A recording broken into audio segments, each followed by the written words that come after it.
جا رہے ہیں، اور پتہ یہ علم دنیا کی کامیابی دلائے گا، اور یہ کولار ہے کتاب 30 پاروں کی الماری میں پڑی ہے، اس کو ہاتھ لگانے کے لیے تیار کوئی نہیں۔ عرش عظیم کا مالک سارے نبیوں کے سردار سے کہہ رہے ہیں، جا اپنی امتیوں کو کہہ دے اس کتاب کو سینے سے لگا لو، یہ دنیا آخرت کی کامیابی دلوائے گا۔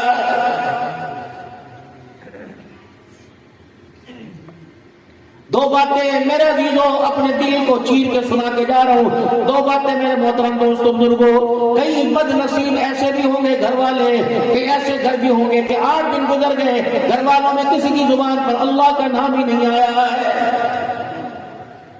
کئی ایسے بد نصیب اللہ کے راجن پور میں نہ ہو، اللہ میں راجن پور تو کیا پوری دنیا کے اندر نہ ہو، کہ سال گزر گیا گھر کے 15 افراد میں سے کسی ایک نے بھی قرآن پاک کھول کے نہیں دیکھا ہے۔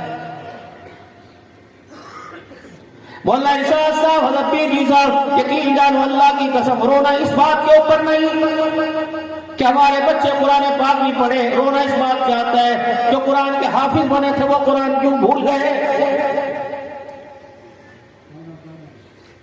دکانوں کے اوپر حافظ سینٹر لکھا ہوا ہے، لیکن میرا عزیز وہ شکل لکل دیکھو رونا آ رہا ہے، یہ حافظ ہے۔ حضرت مولانا الیاس صاحب نور اللہ مرقدہ نے، اللہ اکبر، یہ تبلیغی جماعت کے امین نے ہندوستان کے اندر 265 مدارس بنائے، 11 سال کے بعد مدرسہ میں قرآن کا حافظ بنا۔ حضرت مولانا الیاس رحمت اللہ تعالیٰ نے پورے ہندوستان میں اعلان کر دیا، فرمایا اس بچے کے حافظ بننے کی خوشی میں اس کا سارا خرچہ میں کروں گا، اس کی آمین میں کراؤں گا، کھانے کا انتظام کروں گا۔ بڑے بڑے اسٹیج پہ علماء کرام آ کے بیٹھ گئے، کھانے کا انتظام ہو گیا، دور دور سے گاؤں بڑالی سے لوگ آ گئے۔ جب بچے کو اسٹیج پر آمین کے لیے بلایا گیا، حاجی مولانا الیاس رحمت اللہ تعالیٰ نے نہیں چہرہ دیکھا، پھوٹ پھوٹ کے ہچکوں کے ساتھ رونے لگے، اور وہی کھڑے ہو کے اعلان کیا، اے مدرسہ جانو تم جانو، اللہ اکبر، جس دھرتی پر قرآن کا یہ اثر ہو میں اس دھرتی پر اپنی زندگی گزاروں، میرے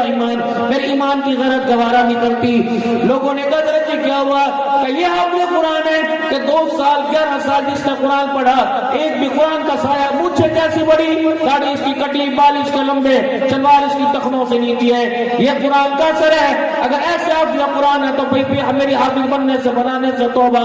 سب کو چھوڑ چھاڑ کے ہندوستان سے مدینے چلے گئے، پھر وہاں استخارہ ہوا، خواب میں مدنی کریم صلی اللہ علیہ وسلم کی زیارت ہوئی، پھر مدینے شریف جانے کو کہا۔ علماء کرام سے عرض کروں گا اللہ کے واسطے اگر ہماری سرپرستی بچوں کی مدرسہ کی حد تک ہے تو ان کو بھی احساس دلاؤ جو پھولوں کے ہار اور پگڑیوں باندھنے میں شامل ہوتے ہیں، تمہاری سرپرستی قبر کی آخری رات تک، زندگی کی آخری رات تک ہے۔ ہم نے تمہارے بچوں کو قرآن کا حافظ بنایا، بتاؤ میرا عزیزو، تمہارے ہوتے ہوئے پستول تمہارے پاس